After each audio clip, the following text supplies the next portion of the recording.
Bom dia, meninas! Tudo bem com vocês? Como é que vocês estão? Estão firmes, fortes aqui na Palavra de Deus? Hoje chegamos ao estudo do último capítulo de 1 Tessalonicenses, o capítulo 5.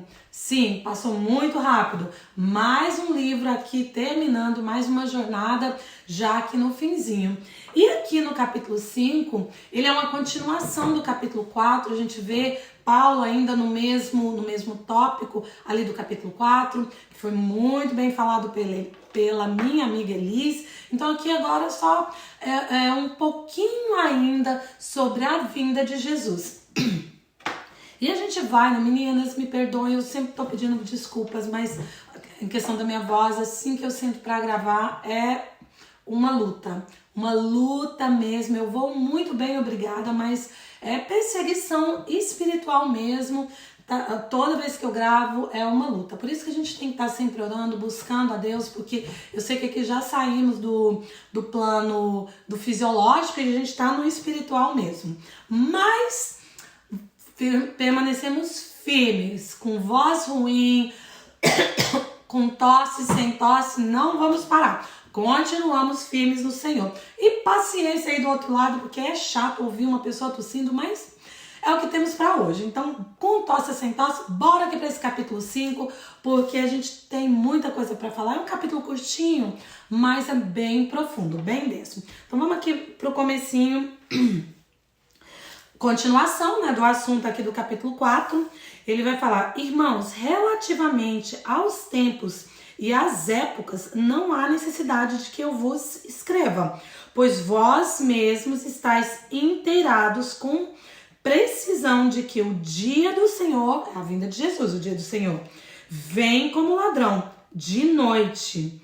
Quando andarem dizendo paz e segurança, eis que lhe sobrevirá repentina destruição, como vem as dores de parto, a que está para dar à luz, e de nenhum modo escaparão. Então o que Paulo está falando? Ele vem ali falando no capítulo 4, né, como é que ia ser, a questão dos mortos. Eu não vou entrar em nada, porque a Elis já falou e falou muito bem, obrigada. Mas ele está falando aqui, então que dia que vai ser? Por que Paulo fala isso? Porque ali, nesse contexto aqui, lá na cidade de Tessalônica, na igreja, né, dos Tessalonicenses, os estudiosos acreditam que haviam passado mais ou menos 20 anos, né, da morte e ressurreição de Jesus. Um pouquinho mais, um pouquinho menos, vocês sabem, não dá para termos uma data precisa. E esses irmãos, né, que se converteram, passaram a andar com Cristo, eles achavam que Jesus estava voltando assim imediato. Tá voltando agora, daqui uns dias, e muitos deles até paravam de trabalhar, ficavam ali quietinhos, eles estavam achando que era ali naquele momento. E o que Paulo está falando? Olha, o dia do Senhor, ele vai vir como um ladrão de noite. Por que de noite? Não é? Meninas, não quer dizer que é de noite, ok? Pode ser muito bem de dia. De noite no sentido que é a hora que tá todo mundo dormindo, a hora que menos se espera, que ninguém tá esperando, é quando ele vai vir. A gente não sabe o dia certinho, não tem como saber. A Bíblia diz que nem o Filho, nem Jesus conhece o dia, só o Pai. E eu me lembro, eu não sei se tem uns 4, 5 anos, mas mais ou menos isso, uns 3, 5 anos por aí, que teve uma pessoa aqui nos Estados Unidos e que estava dando, eu lembro que era maio 23, mas eu não sei se era de 2019, 2020, eu não me lembro o ano. E ele deu a data certinha, no dia tal, Jesus vai voltar e blá blá blá, e falou aquela coisa. E muita gente estava com medo, se preparando para esse maio 23 daquele determinado ano. E eu me lembro que uma amiga, uma mulher, a mulher de um amigo do meu marido, eles estavam aqui em casa e a gente começou a conversar, não sei como, e ela falou, não, eu tô me preparando porque esse fulano de tal, gente, eu nem lembro o nome da pessoa, esse fulano de tal falou que Jesus tá voltando agora no dia 23 de maio, e ele fez todos os cálculos e realmente parece que tá muito preciso. E eu me lembro de dizer a ela assim, pode ficar tranquila. Pode ficar tranquila que Jesus não vai voltar agora no dia 23 de maio. Não tem a menor possibilidade. Aí ela falou, como é que você sabe? Porque esse moço, ele é muito entendido, ele conhece, blá, blá, blá, blá, blá, blá. E ela assim justificou. Eu falei, não, sabe por quê?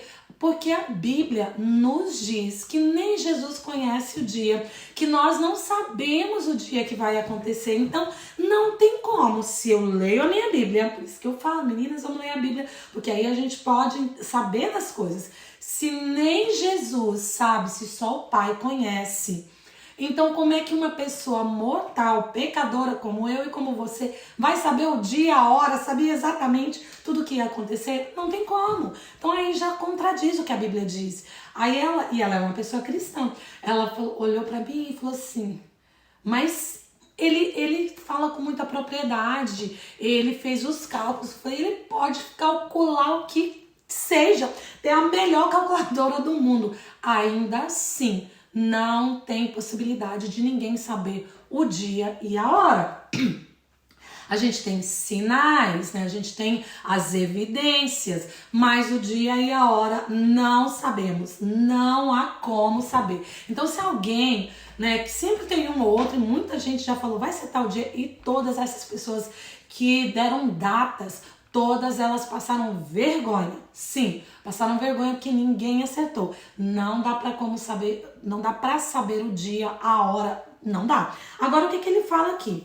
Olha só, isso vai vir como dores de parto, né? Que a gente começa ali, a gente já tá vendo. E eu particularmente acho que a gente já tá vendo os princípios, que chamam de princípios das dores. Muitas coisas acontecendo. Guerra sempre teve, mas nós estamos numa levada agora de que de uns anos pra cá, a coisa tá bem mais rápida, mais e mais. Os desastres são bem maiores, as guerras são maiores, a fome tá maior, tudo tá em um nível mais elevado. E aí ele ainda fala, olha, mas aí vai ficar tudo tranquilinho e quando tiver aquela paz que todo mundo achar que tá tudo bem, tá tudo muito tranquilinho, vai acontecer a volta de Jesus. Porque primeiro, e a gente sabe, né? A gente sabe que pela Bíblia, eu não vou entrar em detalhes, a gente sabe que vai ter um acordo onde Cristo vai reinar, vai ter um acordo de paz e vai ficar muito bem por 3 anos e meio e aí vai ficar tudo tranquilo. E as pessoas vão achar, tá vendo? Fulano de tal, ele fez um acordo de paz, tá todo mundo em paz. E ai, porque o que Paulo tá falando aqui no capítulo 5 de 1 Tessalonicenses? Quando tudo estiver tranquilo, quando as pessoas estiverem achando que tá tudo de boa, aí é que Jesus volta. Aí é que a coisa vai acontecer. Então, para você que tá nova aqui nessa caminhada e às vezes não tinha nem ideia, né? Você sabe, você escuta falar, ouve falar que Jesus vai voltar, mas não tinha nem ideia. Então, neste momentinho, agora, vai voltar não. Porque agora tá em guerra, a coisa tá meio feia. Mas isso é princípio de dores. É o que eu acho. Mas quando a coisa ficar muito calma pra tudo, aí começa a ficar esperta. Fica esperta. E o bom que ele fala aqui, vamos pro versículo 4, ele diz: mas vós, irmãos, não estáis em trevas, para que esse dia, como ladrão, vos apanhe de surpresa. Porque vós todos sois filhos da luz e filhos do dia. Nós não somos da noite nem das trevas. Assim, pois, não durmamos como os demais, pelo contrário, vigiemos e sejamos sóbrios. Ora, os que dormem, dormem de noite, e os que se embriagam de noite. Nós, porém, que somos do dia, sejamos sóbrios. Vou parar por aqui. Então, o que ele fala? Mas nós somos os filhos da luz. E aí eu vou falar para nós aqui, eu e você, minha irmã, que estamos em Cristo, somos filhas da luz. Então a gente não vai ficar, a gente não sabe o dia, a gente não sabe a hora. Mas o dia que esse dia chegar, nós não vamos ficar surpreendidos. É isso que ele está falando. A gente não vai falar, não tinha ideia que isso ia acontecer. Não, nós tínhamos ideia sim. E eu falo novamente com você que tá nova aqui nessa caminhada, você vai falar, eu nunca ouvi falar disso. Você ouviu, você já me ouviu, você já ouviu minhas colaboradoras falarem, você leu na sua Bíblia porque você tá acompanhando, então não vai ser uma surpresa de que eu não tinha ideia. A gente vai ser surpreendida no dia, no sentido, foi hoje, eu não sabia que era hoje, mas nós, filhas da luz, Nós já estamos sendo preparadas, nós estamos sendo preparadas. Lembra ali do capítulo 4, andarmos em santidade? Toda essa carta aqui de Tessalonicenses é nos preparando, nos chamando para andarmos em comunhão com Cristo, em santidade, longanimidade, sermos realmente a imagem e semelhança dele, para estarmos preparadas para esse dia que não vai nos surpreender, porque nós estamos esperando e ansiando por ele, né? Porque imagina se a gente estiver vivo. Olha, tudo aquilo que a Elis falou aqui no capítulo 4, né? A gente subir nas nuvens, imagina. Mas bora aqui pro 5, porque a temática aqui é a mesma, mas é em tópico diferente. E aí no versículo 8 ele continua: nós, porém, que somos do dia, sejamos sóbrios. Por que sóbrios? Porque quando a pessoa está sóbria, ela está alerta, ela está ciente. E ele faz uma analogia entre o sóbrio e o bêbado, porque o bêbado, ele não tem controle nem do próprio corpo, não consegue nem caminhar reto. Vai conseguir tomar decisões, vai conseguir levar uma vida em santidade, vai conseguir tomar as decisões certas, as decisões que o levam para perto do Pai? Não vai. Por isso que a gente tem que estar alerta na palavra, buscando em oração, buscando estarmos em contato com pessoas que nos agregam, que nos acrescentam e que contribuem, né, para o nosso crescimento em Cristo. Aí ele continua: nós, porém, somos do dia, sejamos sóbrios, revestindo-nos da couraça da fé e do amor, tomando o capacete e a esperança da salvação, porque Deus nos destinou, porque Deus não nos destinou para a ira, mas para alcançar a salvação mediante nosso Senhor Jesus Cristo. Então ele faz aqui uma nova referência ali de Efésios capítulo 6, né, sobre o capacete, capacete da salvação, sobre a couraça da fé. Novamente ele faz essa analogia, né? O que é a couraça? Que é a armadura. A fé, ela é a nossa armadura. Ela guarda o nosso coração. E o capacete da esperança, ele guarda a nossa mente. Ele guarda a nossa mente contra todos os dardos inflamados do inimigo. Ele blinda a nossa mente para que nós não sejamos facilmente ludibriadas pelos acontecimentos, né? Como eu falei, essa minha amiga, ela achava que o mundo ia acabar mesmo no dia 23, o mundo ia acabar não, que Jesus iria voltar no dia 23 porque uma pessoa falou, e ela estava se preparando para esse dia 23 de maio. E não é isso. Não nos deixamos ser afligidas por isso, quando nós colocamos o capacete da esperança que é Cristo. Nós blindamos a nossa mente, nós conhecemos a verdade. E a verdade, ela faz o que, meninas? Diga aí um coro bem alto comigo. Ela nos liberta das mentiras, dos sofismas, né? Parece que, lembra que eu falei que sofisma é uma verdade, é uma mentira travestida de verdade. Ela é tão elaborada que ela parece verdade, como esse Jesus está voltando em maio 23. Parecia, ele dava tantos pormenores, tanto conhecimento, que parecia que era verdade, mas não era. Era um sofisma, uma mentira travestida de verdade. Então a nossa fé, ela protege o nosso coração. E o capacete da esperança protege a nossa mente. Nós somos blindadas, a nossa alma, o nosso corpo é blindado contra essas mentiras. E nós nos fortalecemos mediante a verdade de Cristo, sabendo o nosso papel nele, sabendo o que nós temos que esperar, sabendo como vão acontecer, não quando. Repito. Não quando vão acontecer, mas sabendo o que vai acontecer, porque Deus, ele não nos predestinou para a ira, mas para alcançar a salvação mediante nosso Senhor Jesus Cristo, que morreu por nós para que quer vigiemos, quer durmamos, vivamos em união com ele. E quando nós vivemos em união com ele, aqui, agora, neste momento, neste plano, nós estamos nos preparando para o dia do Senhor, que na minha opinião tá cada dia mais perto, tá ali, ó, knock knock na porta, batendo mesmo. Mudando agora. Mudando.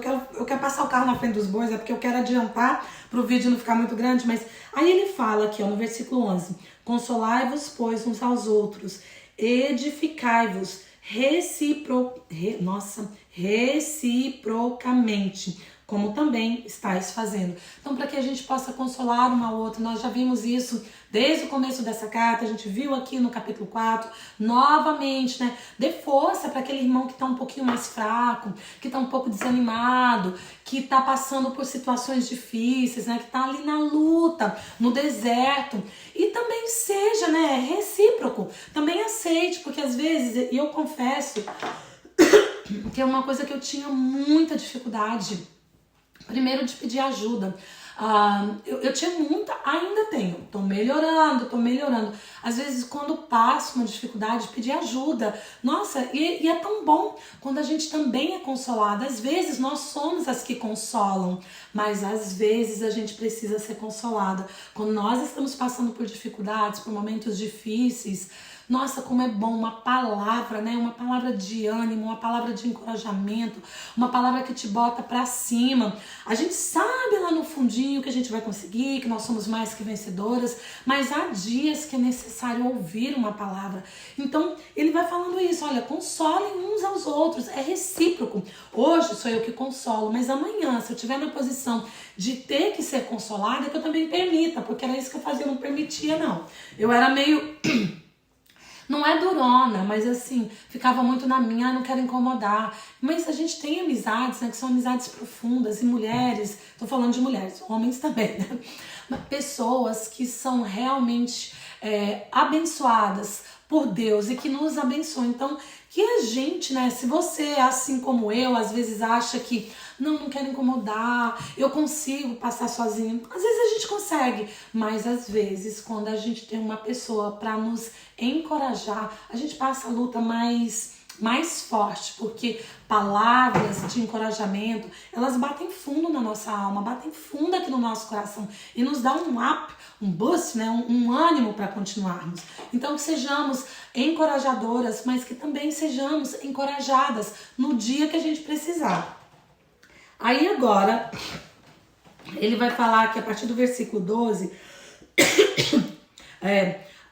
agora vos rogamos, irmãos, que acateis com apreço os que trabalham entre vós e os que vos presidem no Senhor e vos admoestam. Ele vai falar, né, sobre como a gente tem que valorizar as pessoas que nos estão ensinando, os nossos líderes, né, as pessoas que estão realmente buscando de Deus, recebendo de Deus, para passar pra gente. E quantas vezes a gente reclama, né? Reclama do pastor, reclama do padre, reclama do presbítero, reclama de todo mundo. Não sabe nada, fala cada besteira, ele não faz isso, eu esperava que ele fizesse assim. Gente, ele é humano também, assim como eu e como você, erra. E ele tá falando o quê? Para que a gente os recebam com apreço, né? Que valorize o trabalho dessas pessoas, dessa liderança que está ali buscando, pagando um preço espiritualmente, recebendo de Deus para passar para nós. E que tenhais com amor em máxima consideração por causa do trabalho, blá, blá, blá, blá, blá. Exortamo-vos também, irmãos, e a que admoesteis os insubmissos, consolai os desanimados, voltando, né? Fala com as pessoas que são insubmissas, consola aqueles que estão desanimados, ampara os fracos e sejais longânimos, né? Longânimos, lembra, paciência. Se você acha que você já teve paciência com a pessoa, dá uma esticadinha, tem um pouquinho mais. Chegando no meu limite. Não, dá para dar mais uma puxadinha. Seja longânimo para com todos. Evitai que alguém retribua o outro mal por mal. E agora eu me lembro muito da minha mãe, que minha mãe sempre dizia assim: fazei o bem sem olhar a quem. Acho que é um ditado popular aí no Brasil. Fazei o bem sem olhar a quem. Não retribua o mal com o mal. Não retribua. Não é característica de Cristo. Jesus não retribuiu o mal com o mal. Ao contrário, ele pagou o mal com o bem. E nós, imitadoras dele, que é isso que Paulo fala, que nós sejamos imitadoras de Cristo, temos que pagar o mal com o que, meninas? Com o bem. Pelo contrário, segui sempre o bem entre vós e para com todos. Aí ele vai agora falar: regozijai-vos sempre, né? Ter a alegria, independente da situação, das circunstâncias, esteja alegre no Senhor. Orai sem cessar. Orai sem cessar. É orar 24 horas por dia? Não, porque ninguém nem tem esse tempo. A gente tem, né? Nós somos mães, trabalhamos fora, temos os nossos filhos, somos esposas, amigas, irmãs, filhas. Nós, mulheres, principalmente, a gente tem uma gama de tarefas. Mas é estar sempre num espírito de oração. E aí eu me lembro de Lucas 18:1, que Jesus fala: orai, não esmoreça, orai sem cessar. É estar com o espírito de oração, é estar dentro do carro quando está dirigindo. Às vezes eu estou dirigindo, orando, e eu agradeço pelo Bluetooth, que eu já falei isso. Às vezes eu até levanto as mãos, começo a orar e eu vejo que as pessoas do lado começam a me olhar assim, tipo, tá louca? Tô nem aí não, tô louca no Senhor. Continuo orando. Então, tá num espírito de oração sempre. Em tudo dai graças, porque esta é a vontade de Deus em Cristo Jesus para convosco. Dai graças nos momentos de alegria, nos momentos felizes. Dai graças no deserto, dai graças nas dificuldades, dai graças nos momentos de tribulações. Não é que eu vou dar graça, obrigado, Senhor, porque eu tô passando uma dificuldade. Não é isso, mas é dar graça porque a tribulação, a dificuldade, os desertos da vida nos fortalecem, nos levam a um nível maior de fé, de amor e de esperança. Então é dar graça porque saímos deste momento fortalecidas. E lembra que nós estudamos ali com a minha irmã, não vou lembrar o capítulo agora de Filipenses, que Paulo, em tudo, ele sabia viver, né? Posso todas as coisas naquele que me fortalece em todos os momentos, nos momentos difíceis, nos momentos alegres. Ele sabia viver na fartura, ele sabia viver na plenitude de coisas como na escassez. Então, na fartura eu dou graças, mas na escassez eu também dou graças, porque eu sei que é Deus que me fortalece e é Ele que me capacita e posso todas as coisas nele, inclusive passar por dificuldades, porque é Ele que me capacita, é Ele que me fortalece, é Ele que vai à minha frente. Então, até nas dificuldades, dai graças. Não apagueis o Espírito. E o que é não apagueis o Espírito? Por acaso a gente apaga o Espírito Santo? Apaga quando nós não temos comunhão com Ele, quando nós não estamos engajadas na palavra, quando nós não estamos buscando de Deus em oração. Quando nós lemos a palavra, o Espírito Santo vai alimentando a nossa mente. Quando nós entramos em oração, nós falamos, nós escutamos. E eu gosto de falar, oração não é repetição de palavra, é uma conversa com Deus. Uma conversa como eu tô tendo aqui com você. E quando você conversa, você faz o quê? Você conversa, aí você para, aí você ouve, escuta o outro falar, porque se você só fala, não é oração, é monólogo. Então, oração não é monólogo, é um diálogo, é uma troca, duas mãos, mão dupla. Eu falo, eu me calo, eu escuto. Depois eu volto a falar, eu volto a calar e eu volto a escutar.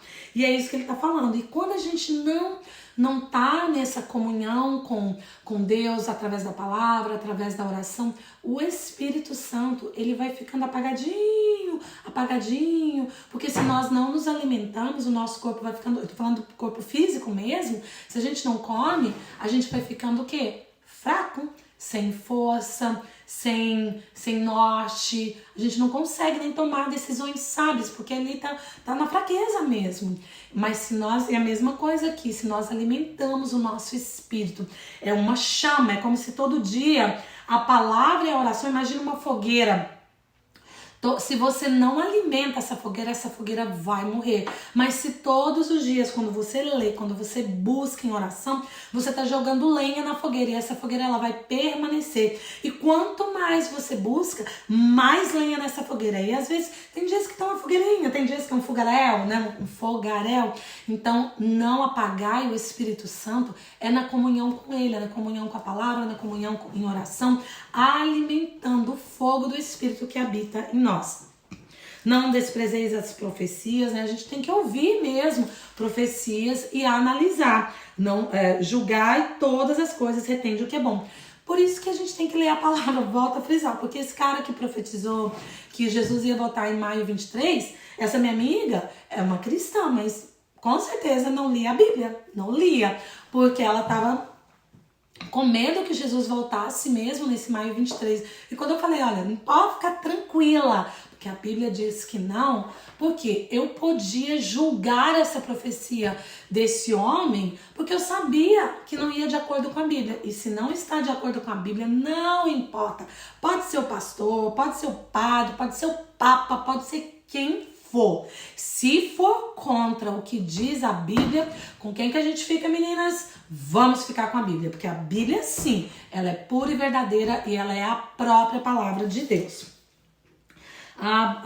22, abstende-vos de toda forma do mal. Então que tenhamos o nosso coração voltado para as coisas boas. Lembra lá do fruto do Espírito, longanimidade, benignidade, amor, todas essas coisas. Isso nos faz nos abster, nos afastar do mal.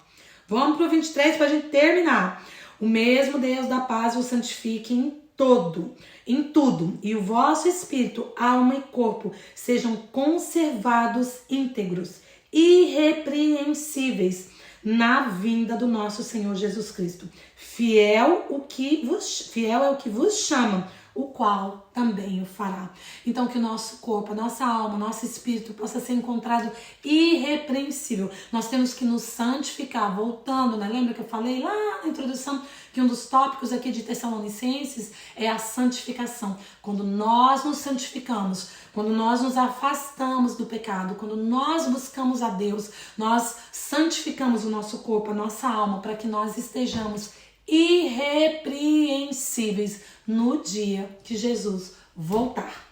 Então, que eu e você sejamos essas pessoas voltadas para a santidade, para que quando ele voltar, ele olhar para nós e falar: filha, eu te encontro irrepreensível, você fez o que eu te pedi, você buscou andar em santidade, você se afastou do mal, você deixou o pecado de lado e procurou viver uma vida que me honrasse, que seguisse os meus preceitos.